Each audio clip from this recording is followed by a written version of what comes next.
Hello, ladies and gentlemen, what's going on? Welcome back. This is Force, and here today I would like to give you my first impressions of Skyforge. The game just entered its first phase of closed beta testing this afternoon, and I spent just about 4 hours with the game. Now, it is an MMO, so this isn't going to be anywhere near a final judgment of the title, but I just wanted to give you some of my initial impressions, talk with you a little bit about what the game is, and then just show you some gameplay here in the background. So this is not a live commentary. This is just me talking, splicing in some footage from the 4 hours that I played. So if you don't already know, this is an action-focused MMORPG that plays very similar to Neverwinter in that attacks are sort of going to root you in place. Now, the class that I played was the Berserker class. At the start of the game, you have access to, I believe it was 5. There are 3 DPS classes: the Berserker, which is like a melee damage dealer, the Cryomancer, which is basically a frost mage, and the Gunner,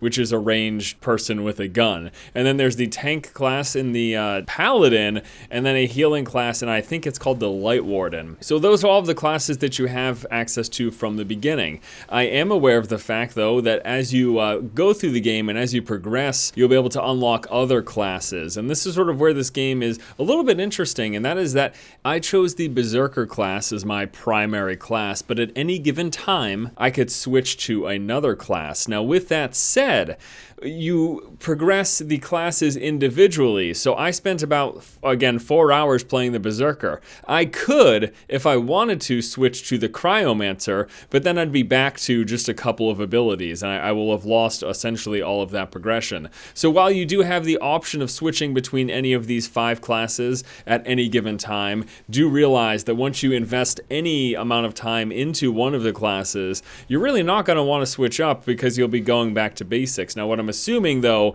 is that eventually you'll cap out a specific class, and then at that point you'll probably want to start investing into the other classes. But I would really see it as basically hindering yourself if you were to progress very far in a single class and then try to switch to another one and then try to progress them from the beginning.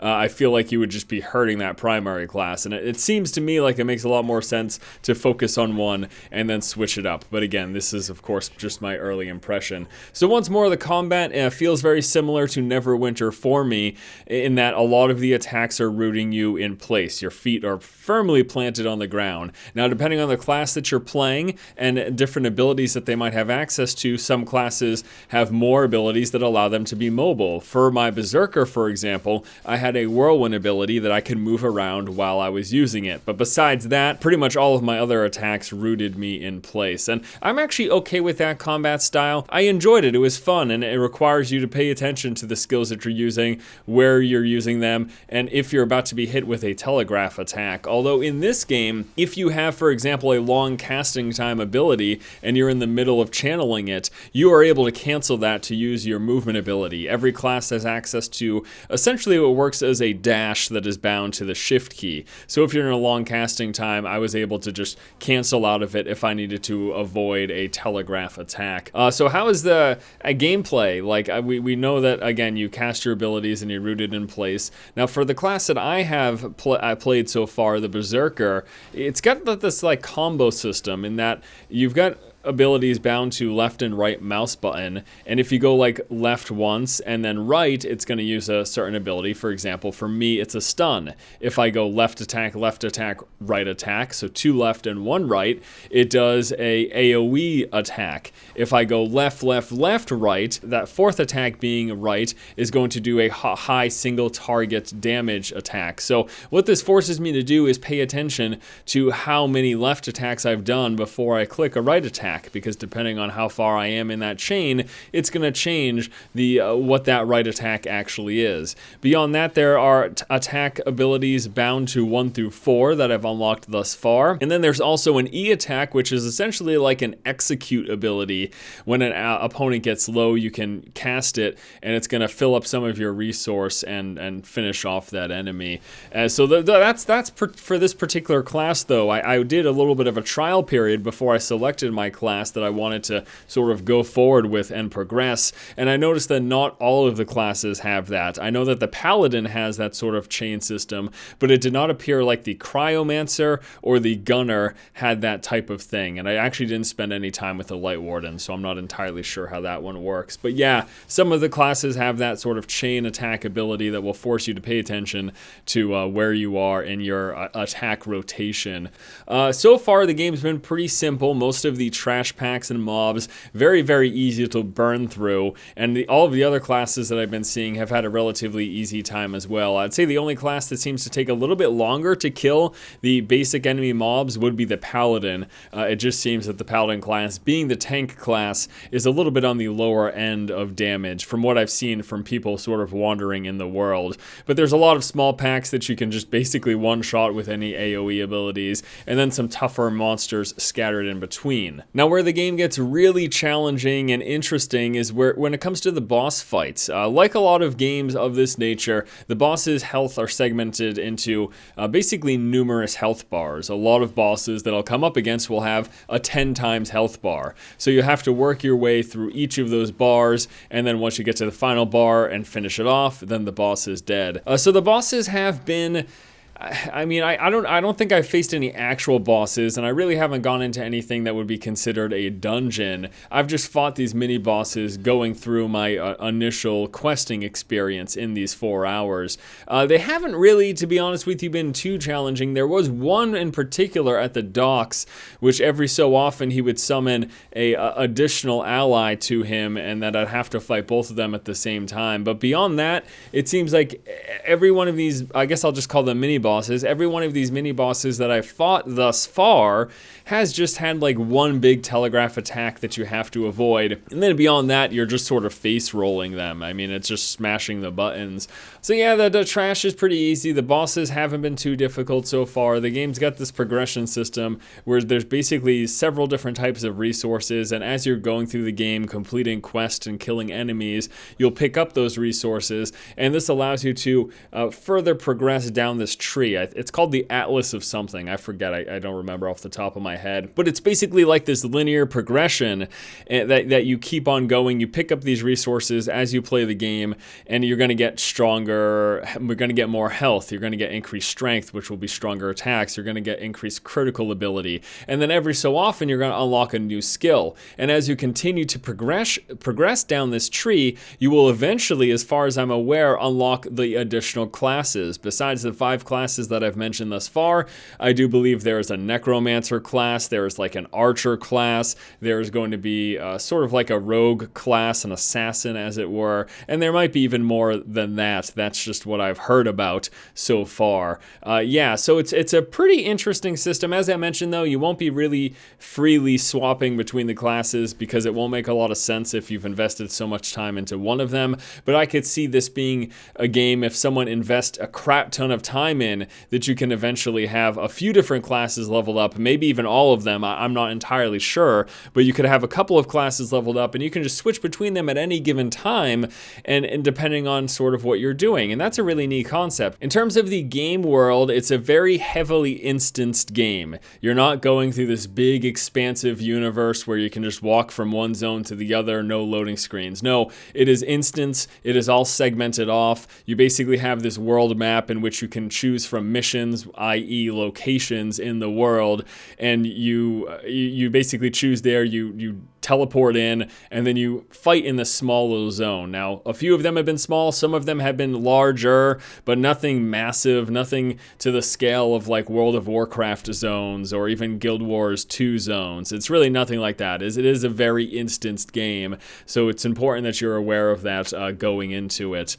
I'd like to talk as well about the environment. Number one, I don't think the game is the most gorgeous thing I've ever seen, but it looks all right. It doesn't look too bad. The color palette is a little little bit dull, to be honest with you. It's not that vibrant and bright, which is okay depending on what you're going for. For me, it just looks like a little bleh. I'm not super impressed, I guess, with the aesthetic of it. But I really dig the setting. I like the concept of it's this futuristic, it's this sci-fi, but also fantasy game. We've got a lot of fantasy elements, but it's in like this futuristic setting as well. It's just interesting. It's a sort of a unique setting. It's not nothing that you see a lot of. A lot of times we've either got something that's straight up fantasy or high fantasy, or something that's straight up sci-fi. But to have that combination, I think there's more room in the market for something like this, and I'm glad that at the very least this game is filling that void for people who like that combination of sci-fi and fantasy. So apparently this game is going to be free to play, and I guess they're going to be monetizing through visual stuff only, which I guess makes sense because in the 4 hours that I played, my outfit did not change once. There are basically several pre-designated outfits that I could choose from, one of which is look like you're an actual fighter, and then the rest of them were just a bunch of random clothes. If you want to wear a silly little outfit, you can do that. And then I'm assuming once we deal with the cash shop, you're going to be able to buy some really cool looking outfits to try to set yourself apart from other people. But yeah, in the time that I spent, as far as gear is concerned, I did get new weapons and rings, but there were no new armor pieces. And every time I got a new weapon, my weapon visually looked exactly the same. I've acquired about 4 new weapons, but the visual look of that weapon has not changed one bit soever. So this of course leads me to believe that yes, once we do get that cash shop, this is where people are going to be able to set themselves apart and look different from other people in the game, because it doesn't appear like getting any gear in the game is actually going to do that. In fact, yeah, there's no like, you're not getting like helms and chest pieces and leg pieces. It's nothing like that. It's rings and weapons as far as I could tell so far, at least. Overall, my impressions have been pretty good. I think it's been fun to play. I can see it getting a little bit monotonous because it does seem like the skills that you have access to are incredibly limited per class.